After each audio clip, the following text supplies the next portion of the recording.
Polish up your errand, it's time for Dinosaur Does It Wrong in support of Casey Hudson and WorldWorkings.com. In today's exciting installment, we will build the first spaceship for Casey's sci-fi space adventure. I built my first cigar box guitar neck out of hockey sticks. While this was a bad choice for a guitar, it will make the perfect spine for our spaceship. Some toys and a lamp I found, and we can visualize the layout of our spaceship. I finally wore the motor out on my electric drill, and when I took it apart, I immediately thought it looked like the engine mount of this spaceship. After some quick and dirty measuring and sawing, the engine mount takes shape. I also need to remove all of the stickers from my components.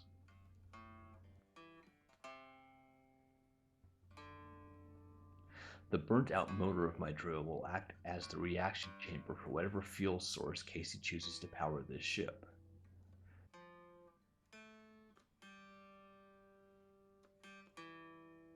The feet from a couch that I disassembled will serve as the engine housings. As you see, I didn't measure correctly, or at all. I need to take the drill apart and rebuild my engines.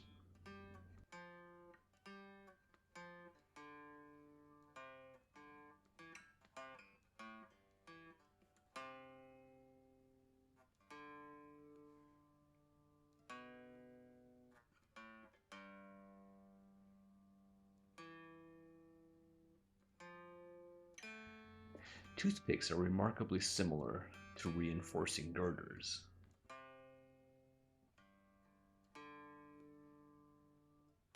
This would be a lot easier with an electric drill. Order of operation isn't just important in math. Make sure everything that connects with the wood is secured first. Then you can simply glue everything else to that.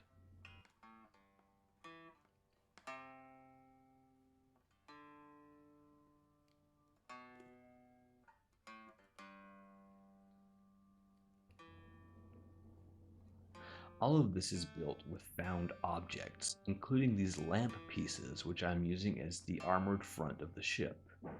This ship flies at an appreciable percentage of the speed of light. This means that even tiny particles could cause massive damage to the ship. The angle of this armor directs these particles away from the ship. You can see that the Play-Doh didn't work to fill the gaps for this model, but Greebly can cover that right up.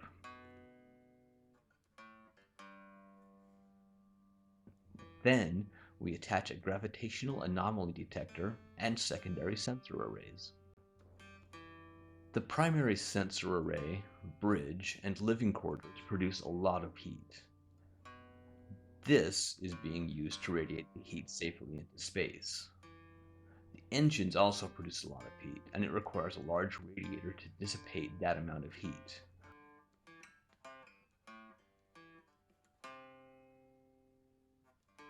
Once completed, it is placed onto the heat panel boom, and the final details are installed.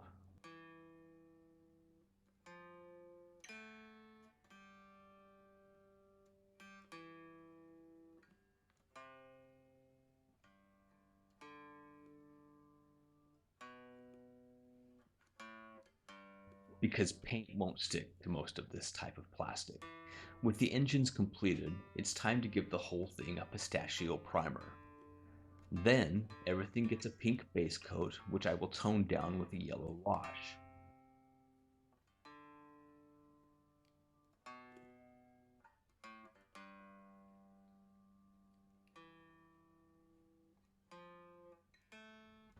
The front sensor array gets a red base coat.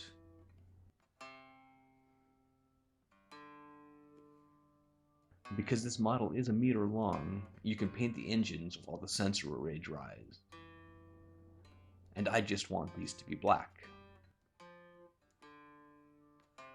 The gravitational anomaly detector is too exposed on this front, so I installed a little shield in front of it and painted it and the forward radiation unit black. This was a mistake, but now I have to wait for it to dry before I can go and put a red wash over it.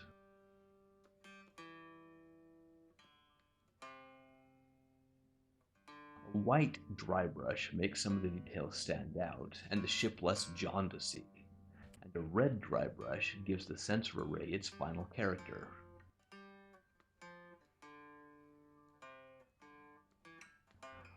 I'm thinking this might look like flames, and spoiler alert, it doesn't look like flames.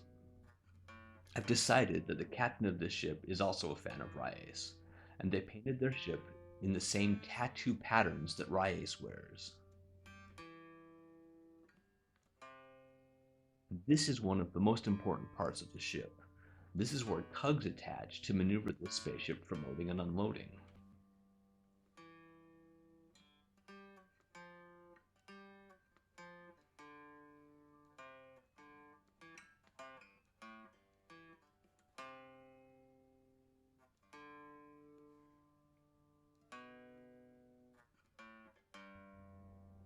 The greeblies are painted to give some contrast of color to the ship, as well as the details of the crew compartment.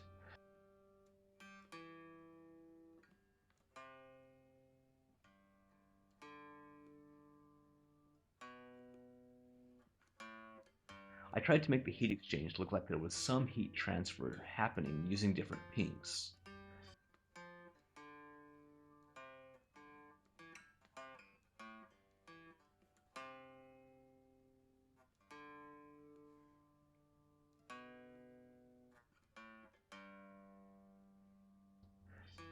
And finally, a warning over the fuel storage section.